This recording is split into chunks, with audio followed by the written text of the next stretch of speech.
Hai guys, aku Steffi. Kali ini aku lagi ada di Teras Ciamplas di Bandung. Tapi kali ini aku nggak sendiri nih. Yang pertama nih aku bawa teman-teman aku. Yang pertama ada Rahma. Sini Rahma. Hai.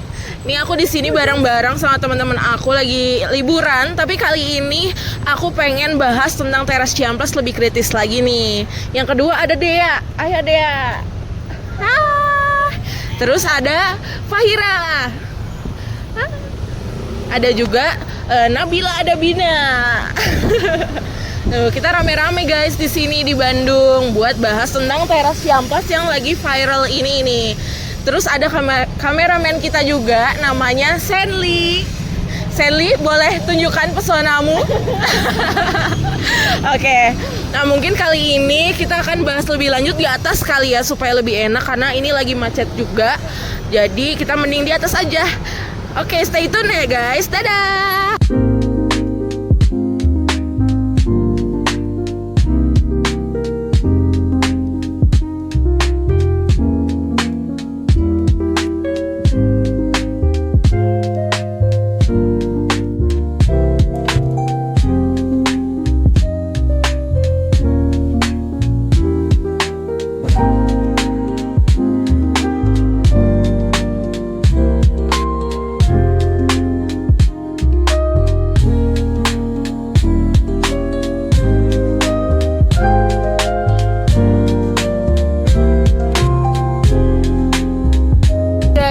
Kita udah di atas nih. Nah, di sini aku mau jelasin sedikit soal Teras Ciamplas. Nah, Teras Ciamplas itu dulu dibangun pada tahun 2017.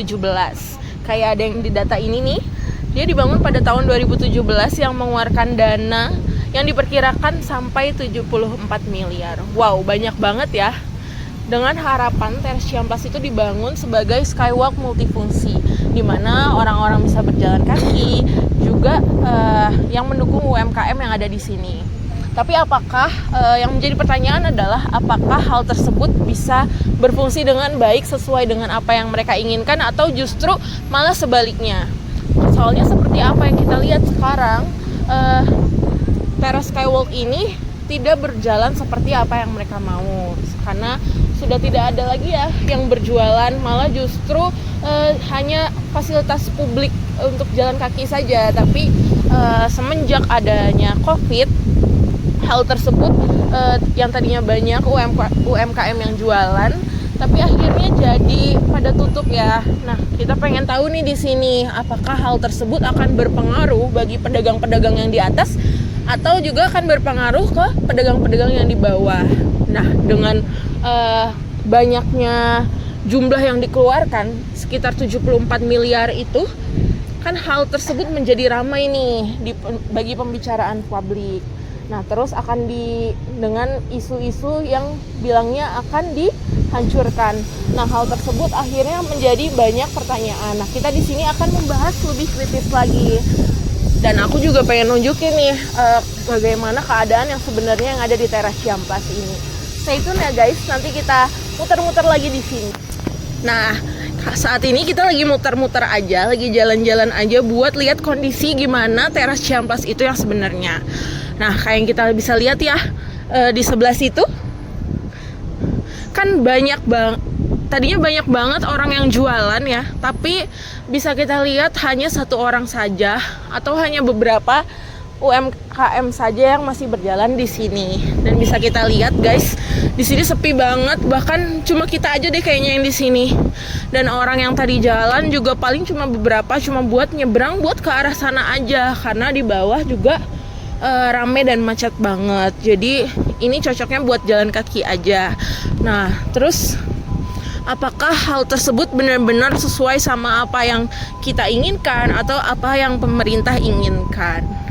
Ayo kita lanjut jalan lagi ya buat kita lihat gimana lebih lanjutnya kondisi dari Teras Ciamplas ini. Dan di sini aku juga pengen supaya kita bisa lebih tahu lagi, aku pengen tanya nih ke orang-orang yang nantinya jualan di bawah yang tadinya ramai banget kan ya, yang sebagai tempat ikonik orang buat belanja baju-baju dan lain-lain. Cuma karena adanya teras Ciamplas ini, akhirnya kan hal tersebut jadi terhalangi dan ada beberapa hal yang hilang. Apakah hal tersebut akan berpengaruh bagi pedagang sekitarnya yang ada di bawah atau juga di atas akan berpengaruh atau tidak? Nanti lanjut lagi ya untuk melakukan wawancaranya. Stay tune guys, dadah!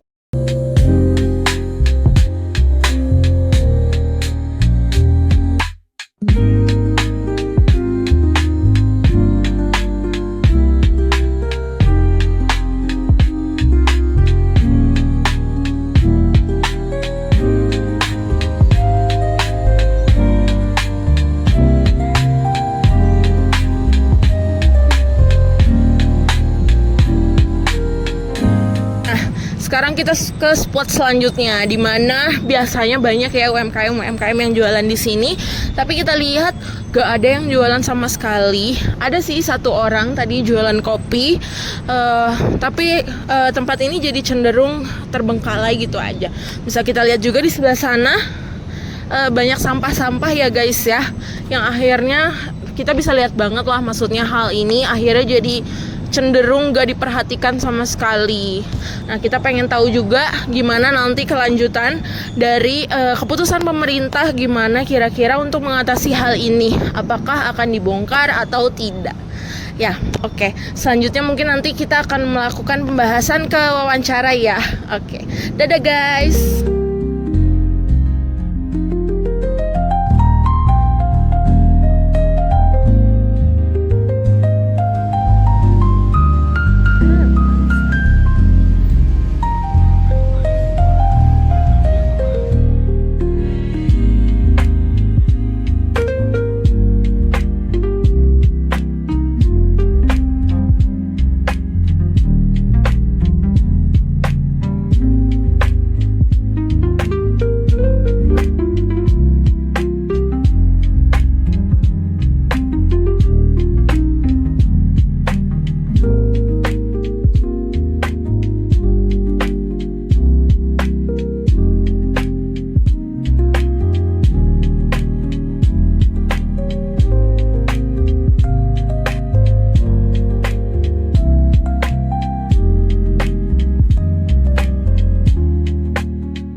Ini kita sudah ada bersama dengan salah satu yang berjualan juga ya Ibu di sini. Nah, boleh mungkin Ibu pertama-tama perkenalkan dulu, dengan Ibu siapa? Saya Melani. Dengan Ibu Melani. Ibu Melani kira-kira sudah berapa lama Ibu di sini? Terus juga kira-kira di sini untuk kegiatan usahanya apakah makanan, F&B atau seperti apa Ibu? Di sini dari semenjak teras ada atau sebelum? Oh, dari sebelum ya berarti. Kalau sebelum teras ada, saya dari tahun 2000 sudah di sini. Kalau jualan di teras Ciamplas dari semenjak berdirinya teras Ciamplas 2017. Oke, berarti Ibu jualan apa nih Bu, boleh? Saya souvenir, kebetulan kaos-kaos distro sama hoodie kayak gitu. Oke, berarti Bu, kalau misalkan Ibu bisa ingat-ingat lagi Bu, kira-kira rame-ramenya di teras Ciamplas itu di tahun berapa Bu? 2017-18. Masuk pandemi udah aja. Oke, berarti begitu pandemi perekonomian turun, ini juga di sini ikut turun ya Bu ya? Sempat tutup dulu kan teras juga waktu pandemi, terus aktif lagi, aktifnya ya gini sampai sekarang. Oke, Bu, ini kan kalau kita lihat-lihat sekarang teras Ciamplas semakin sini semakin sepi juga ya Bu ya. Kira-kira menurut Ibu sendiri, pandangan Ibu, apalagi Ibu sudah lama di sini, bagaimana Bu? Apakah Ibu melihatnya di sini sedih atau seperti apa perasaan Ibu? Boleh diceritakan juga Bu.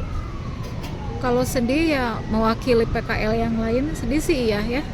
Pengunjung sekarang kan berkurang, apalagi semenjak dulu arah perubahan arah ini Jalan Cipaganti jadi satu arah ke atas kan. Kalau sebelum itu sih tamu masih lumayan banyak naik, tapi semenjak ada perubahan arah itu berpengaruh banget gitu ya. Pengunjung jarang naik, terus memang di sini akses tangga, akses naiknya itu kan jauh-jauh. Terus jenis dagangannya pun nggak terlalu berupa-rupa gitu aja.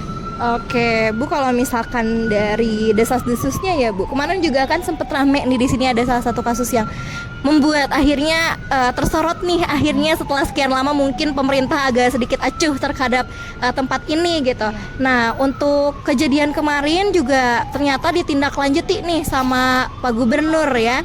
Kira-kira tanggapan Ibu seperti apa? Tadi kan disebutkan di video itu bahwa ternyata di YouTube channelnya khususnya bahwasanya tempat ini katanya mau digeser saja, mau dihilangkan saja, mau diruntuhkan. Seperti apa tanggapan Ibu?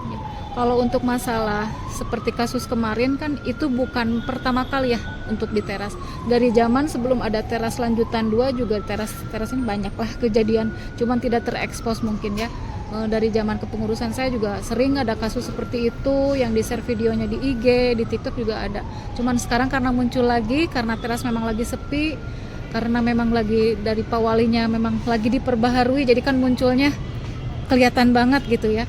Kalau untuk ada isu-isu untuk pembongkaran, kita dari PKL mungkin kan nggak bisa nolak ya, nggak bisa ngelak ya, nggak apa-apa silakan. Tapi dari pemerintahnya mungkin dari PKL-nya nanti ada penempatan di mana gitu lebih enakan. Terus kan prosesnya juga nggak akan sebentar, panjang mungkin gitu. Oke, kalau di sini Ibu bisa memberikan pesan ataupun harapan kepada pemerintah selain mengusir tempat ini, mungkin ada Ibu ingin diperbaharui kembali tempat ini, akhirnya bisa lebih dikembangkan kembali, dijalankan kembali, atau seperti apa, boleh Ibu? Kalau harapan dari PKL sini, saya pribadi untuk teras, terutama untuk teras satunya, berharapnya sih mending diperbaiki lagi, dikelola lagi yang dengan baik, supaya gimana sih caranya supaya ramai lagi dengan pengunjungnya gitu. Jadi kalau untuk dibongkar sayang kan ini destinasi wisata kan masuknya, lebih baik diperbaharui lah gitu aja. Jadi aman, PKL mau di mana jualan juga. Oke, terima kasih.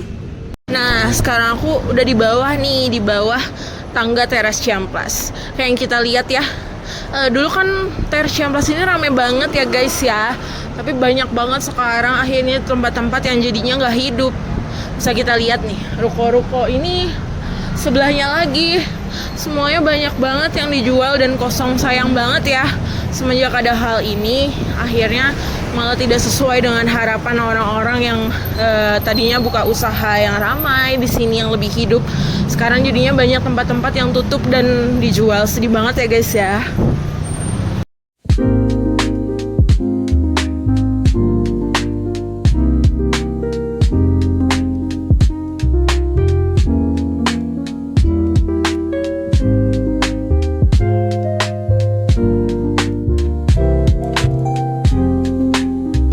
Saat ini kita lagi ada di bawah teras Ciamplas dan kita lagi ada Bapak, atas nama siapa Pak?